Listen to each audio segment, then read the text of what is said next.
베드로후서 3장 8절에서 15절 상반절까지만 합니다. 사랑하는 자들아, 주께는 하루가 천년 같고 천년이 하루 같다는 이 한 가지를 잊지 말라. 주의 약속은 어떤 이들이 더디다고 생각하는 것 같이 더딘 것이 아니라 오직 주께서는 너희를 대하여 오래 참으사 아무도 멸망하지 아니하고 다 회개하기에 이르기를 원하시느니라. 그러나 주의 날이 도둑같이 오리니 그날에는 하늘이 큰 소리로 떠나가고 물질이 뜨거운 불에 풀어지고 땅과 그 중에 있는 모든 일이 드러나리로다. 이 모든 것이 이렇게 풀어지리니 너희가 어떠한 사람이 되어야 마땅하냐? 거룩한 행실과 경건함으로 하나님의 날이 임하기를 바라보고 간절히 사모하라. 그날에 하늘이 불에 타서 풀어지고 물질이 뜨거운 불에 녹아지려니와 우리는 그의 약속대로 의가 있는 곳인 새 하늘과 새 땅을 바라보도다. 그러므로 사랑하는 자들아, 너희가 이것을 바라보나니 주 앞에서 점도 없고 흠도 없이 평강 가운데 나타나기를 힘쓰라. 또 우리 주의 오래 참으심이 구원이 될 줄로 여기라. 아멘. 오늘 시간도 주님의 은혜가 여러분과 함께하기를 주님의 이름으로 축원합니다. 여러분은 천국과 지옥이 있다고 믿고 있습니까? 대답들이 없으신 것 같아요. 여러분 천국과 지옥이 있다고 믿고 있습니까? 왜 난데없이 천국과 지옥 이야기를 하느냐 생각할 수 있겠지만 예수님의 재림은 천국과 지옥이 있다는 것을 전제로 한 것이죠. 천국과 지옥이 있기 때문에 그리스도인이 된 것은 아닙니다. 하지만 예수님의 재림을 기다린다는 것은 천국을 바라보면서 기다리는 것입니다. 만일 천국과 지옥을 믿지 않는 사람이라면 예수님의 재림을 기다릴 필요가 있을까요? 예수님의 재림을 기다리는 사람만이 사실은 천국에 들어가는 것 아니겠습니까? 천국과 지옥에 대한 간증을 유튜브를 통해서 많이 보았습니다. 여러분도 그 유튜브 많이 활용을 하면 좋게 활용할 수 있을 것 같습니다. 제가 봤던 천국과 지옥에 대한 간증, 그 몇 개를 제외하고는 대부분 성경적인 그런 간증이 많이 있었습니다. 그 중에 지금은 은퇴했지만 큰 교회를 담임하셨던 한 목사님이 간증한 것을 들었는데 천국과 지옥이 정말 실감나는 그런 간증이었습니다. 여러분도 한번 찾아보셔가지고 한번 들어봤으면 좋겠는데요. 이 천국과 지옥을 간증하는 경우는 대부분 천국을 보고 왔다, 지옥을 보고 왔다 라고 간증을 하는 경우가 많은데 이 목사님의 간증은 그것이 아니고 지옥을 직접 체험하고 왔다는 간증이었습니다. 지옥을 옆에서 구경한 게 아닙니다. 지옥에서 받았던 그 모든 고통을 직접 체험했다는 것인데요. 자신이 직접 지옥으로 떨어져서 지옥의 고통 속에 있었다는 그런 간증이었습니다. 그 목사님의 간증은 듣고 누구나 이런 체험을 할 수 없겠다라는 생각이 들었습니다.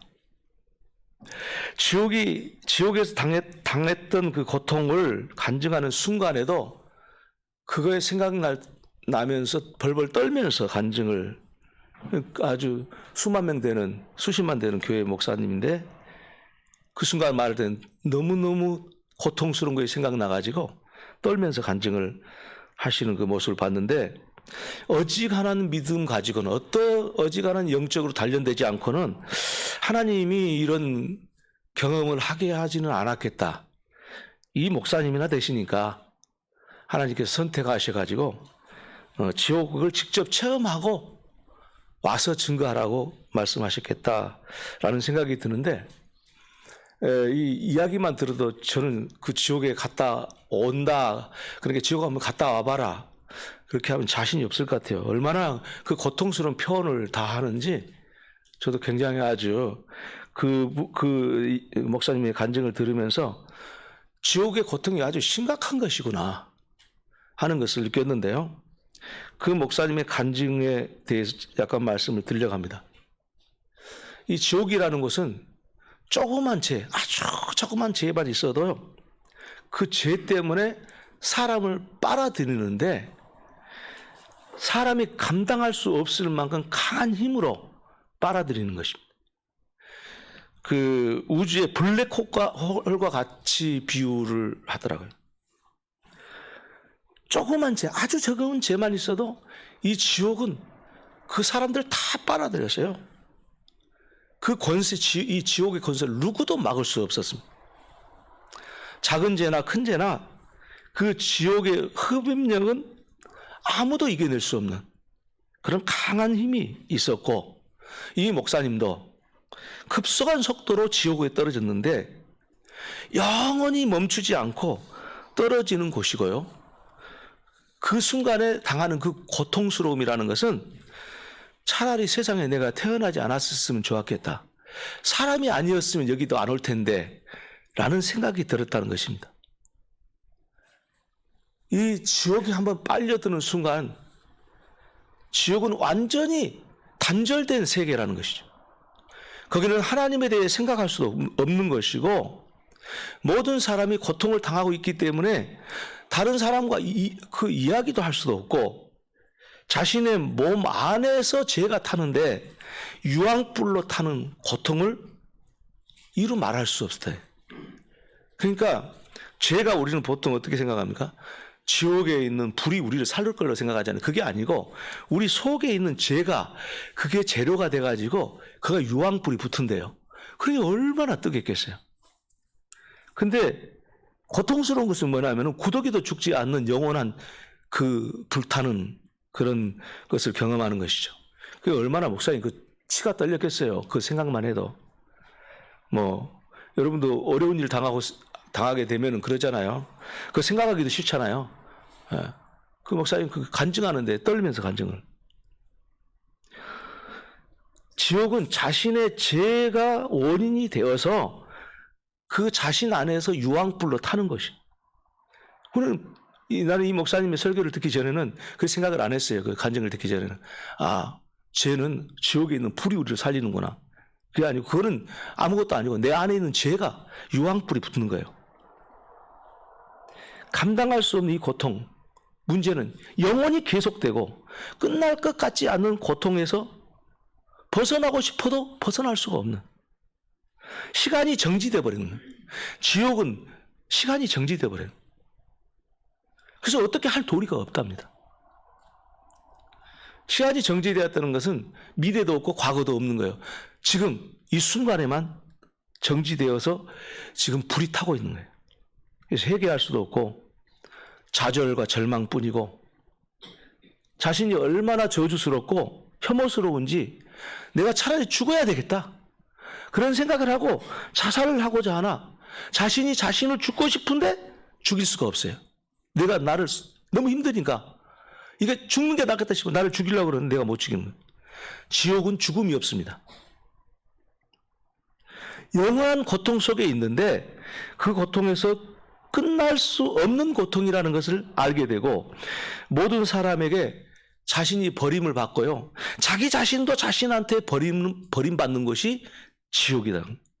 그런데 다른 사람한테 버림받는 것도 고통스러운 건데 자기 자신이 자기 자신을 버려야 되는 그 고통은 이루 말할 수 없이 고통스러웠다는. 살 수도 없고 죽을 수도 없는데 영원히 살아있는 세계. 섬찟하지 않습니다. 죄가 지옥불에 타는데 영원한 죄로 그 죄가 계속 없어지질 않아요. 유황불에 탔으면 죄가 없어져 버려야 돼요. 근데 그 죄가 계속해서 영원하게 남아있어요. 그 유황불이 계속해서 그 죄 때문에 타는 거예요. 그런 표현을 했습니다. 죄는 원자 핵에서 나오는 그 불처럼 끌 수가 없었다는 거예요. 지옥에서 나왔는데 딱 지옥에서 나오자마자 천국이 어떤 곳이냐라는 것이 생각이 되는데, 이 세상에서 살고 있는 거. 그래서 이 세상에서 예수 안에 믿음으로 사는 거, 그게 천국이구나. 그렇게 고백을 하면서 소감을 말했습니다. 그게 여러분, 이 세상 막 힘들어 하잖아요. 이거는 지옥하고 비교하면 아무것도 아니라는 거예요.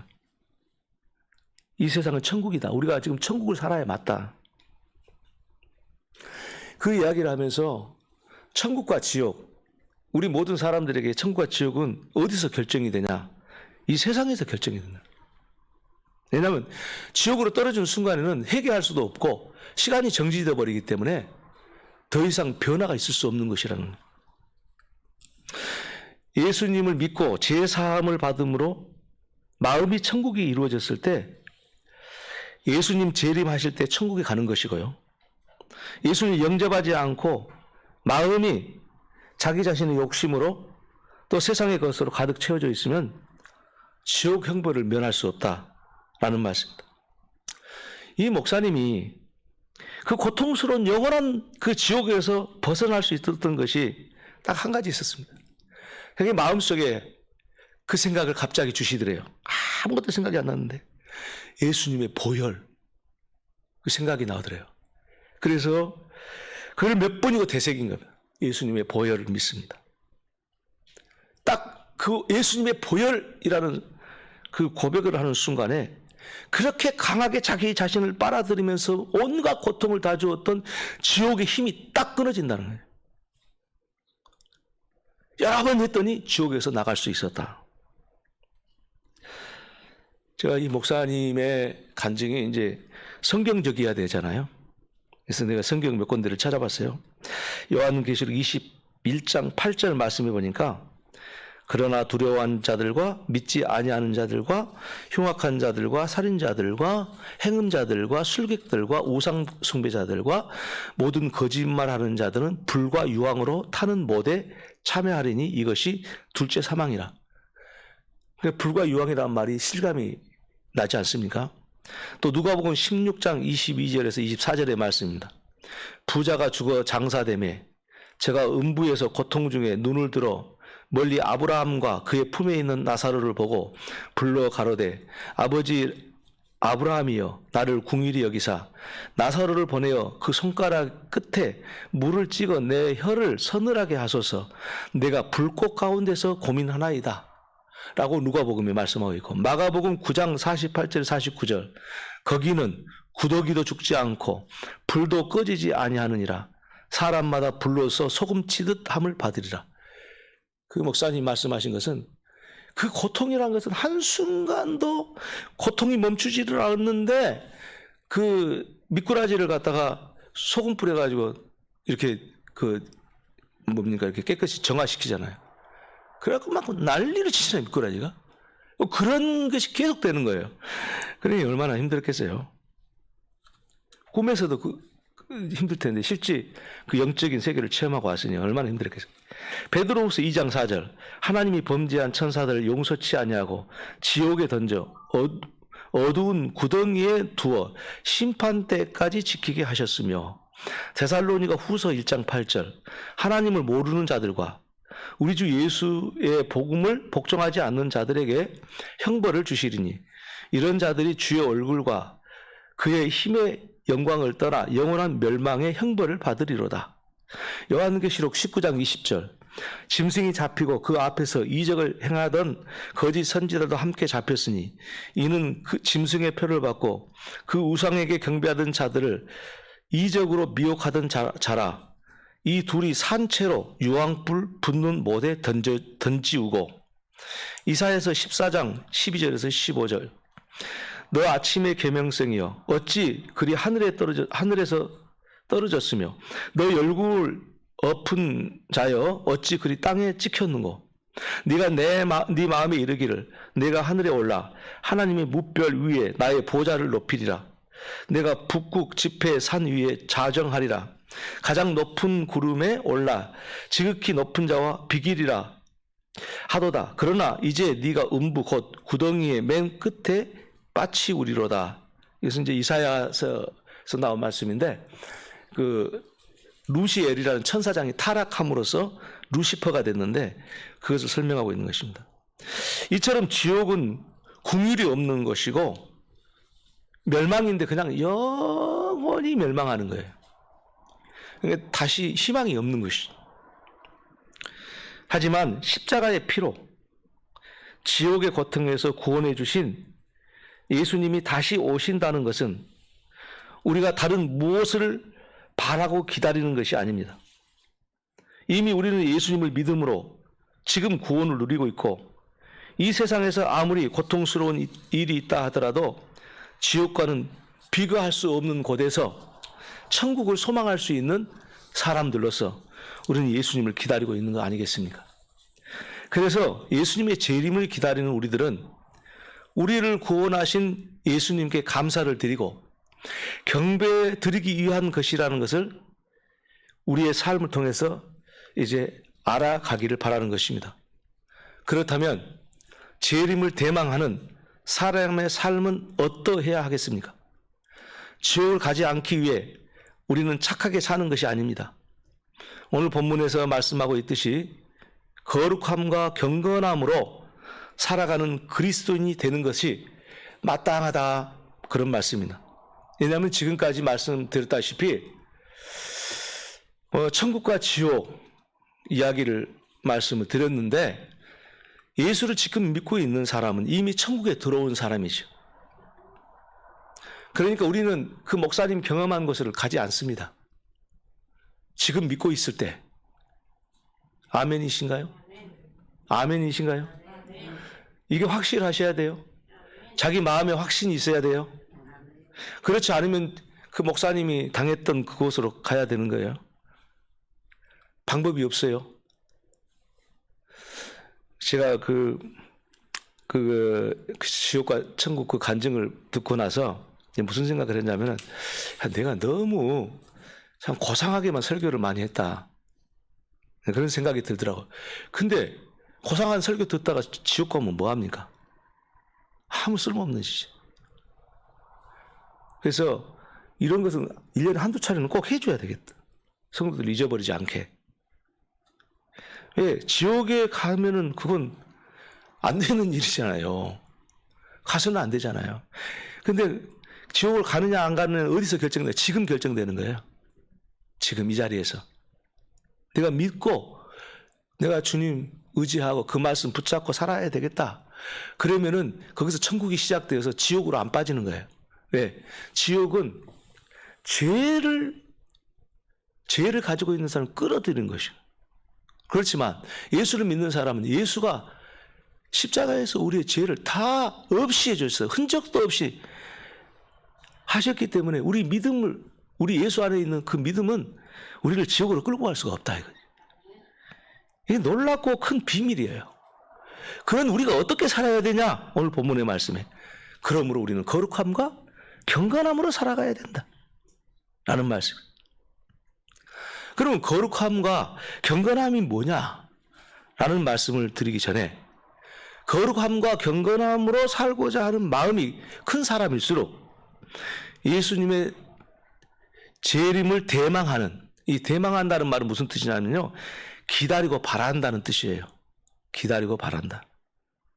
그래서 예수님의 재림을 기다리고 바라는 마음이 큰 사람은 어때요?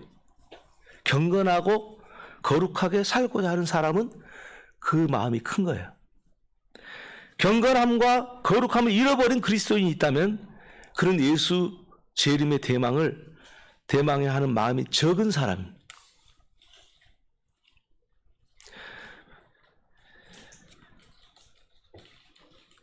그래서 문제는 예수 재림 대망의 크고 적음은 결국 십자가의 구원을 자기가 받았으니 기쁘다, 감사하다.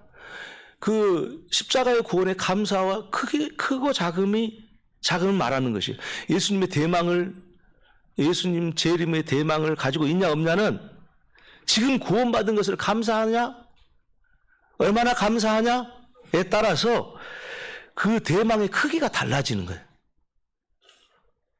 그러니까 우리가 막 하나님 앞에 나 예수님이 빨리 이 땅에 다시 오시기를 간절히 기다립니다 말한다. 그게 그래서 그 신앙이 생기는 게 아니고요.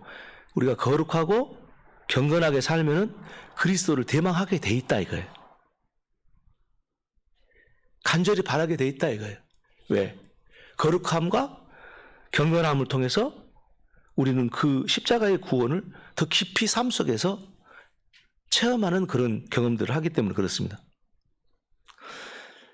이것을 역으로 좀 생각을 해보면서 말씀을 정리하고자 하는 건데요. 예수님의 재림을 대방하는 마음이 큰 사람은 오늘을 경건하고 거룩하게 살고자 하는 마음이 생기는 거죠. 그래서 우리는 부단히 거룩함과 경건함의 삶을 추구함으로써 예수님의 재림의 대망을 더 강하게 가질 수 있다. 우리 예람교회 모든 성도님들은 모두 거룩함과 경건함으로 사는데 1등 되시기를 바랍니다.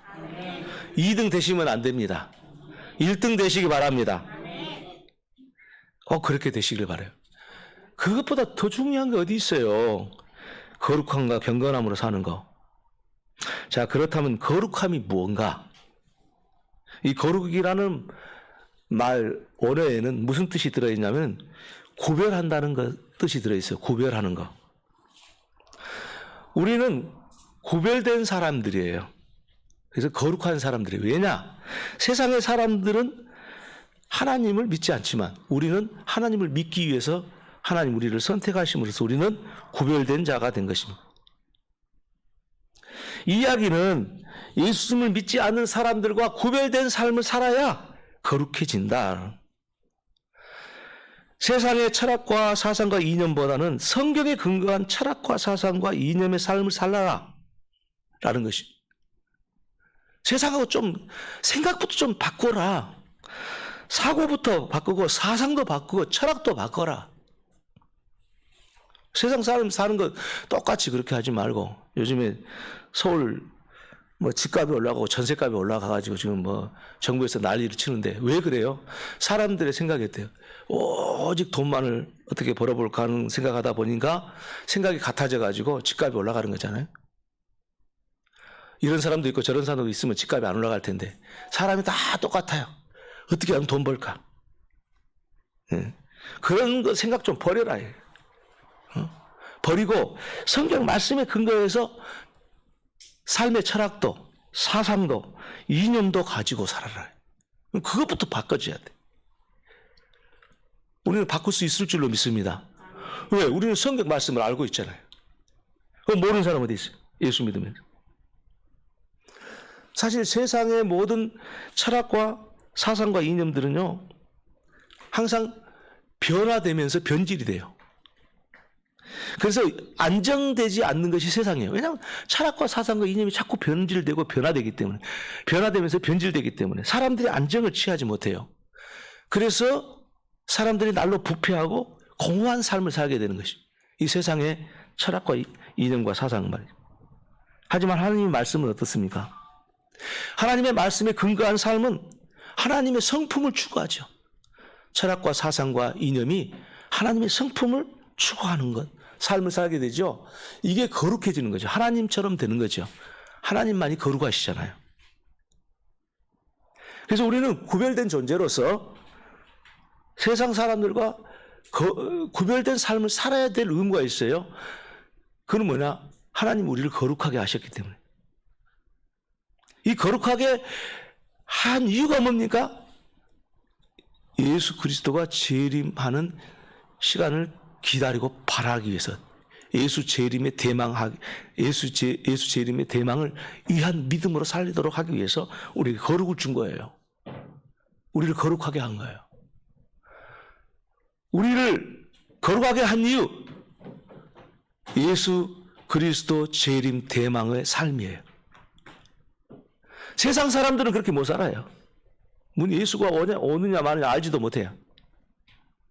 우리를 거룩하게 한 이유, 예수 대망이에요.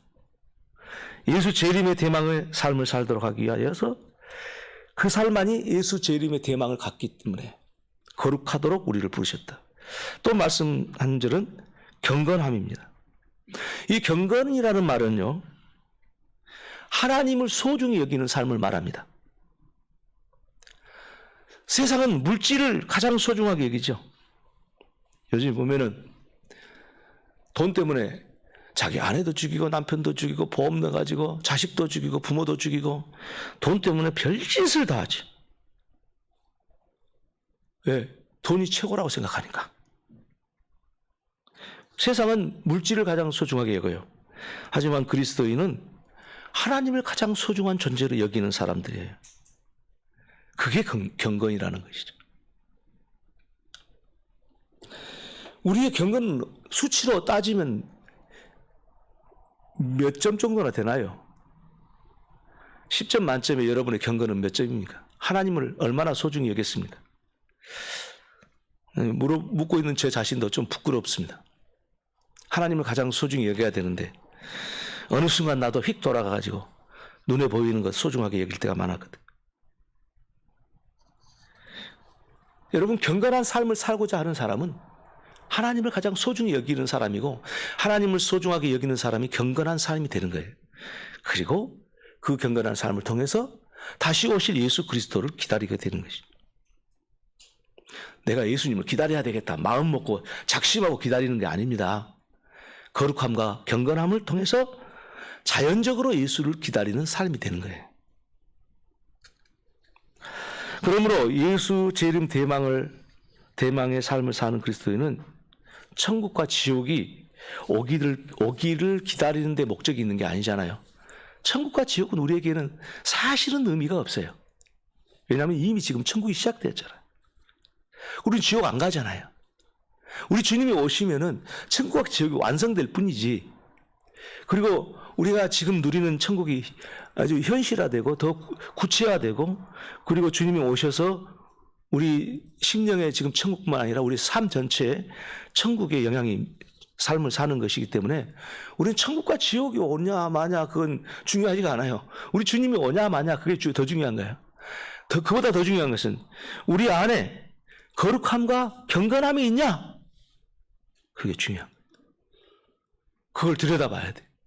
내 안에 거룩함과 경건함이 있냐? 그것이 없이는 주님을 기다리고 싶은 마음이 없어져요. 만약에 내가 지금 주님을 기다리는 그 마음이 아직 없다, 조금 부족하다라고 생각이 든다면 더 거룩해지시고 더 경건해지시기를 바랍니다.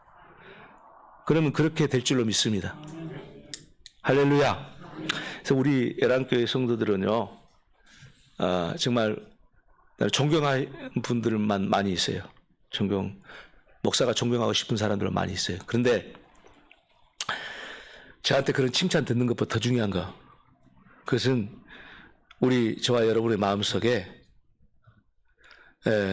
주님을 기다리는 마음이 있냐 없냐, 그것을 보셔야 돼요.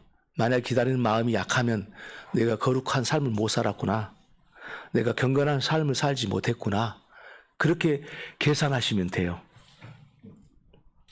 저도 이 설교를 준비하면서 많이 잘렸습니다. 여러분은 안 잘립니까? 표정을 보니까 별로 안 잘리신 것 같은데.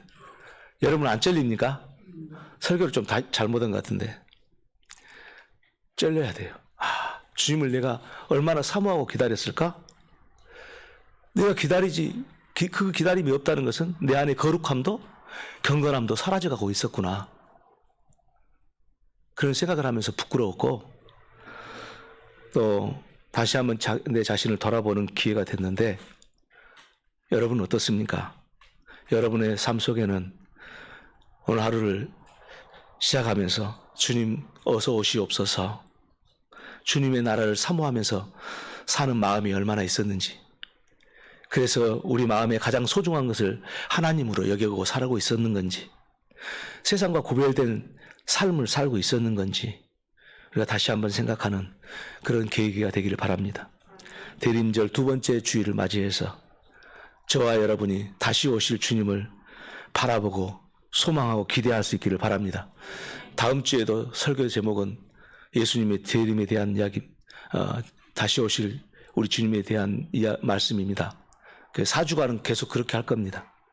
그러니까 이 한 달 동안 제가 지난주에도 이 설교를 이런 비슷한 설교를 했는데 이 주제를 가지고 설교를 했는데 한 달 동안 이 기회를 통해서 꼭 내 자신을 한번 신앙을 바르게 정립할 수 있기를 그런 계기가 꼭 될 수 있기를 바랍니다.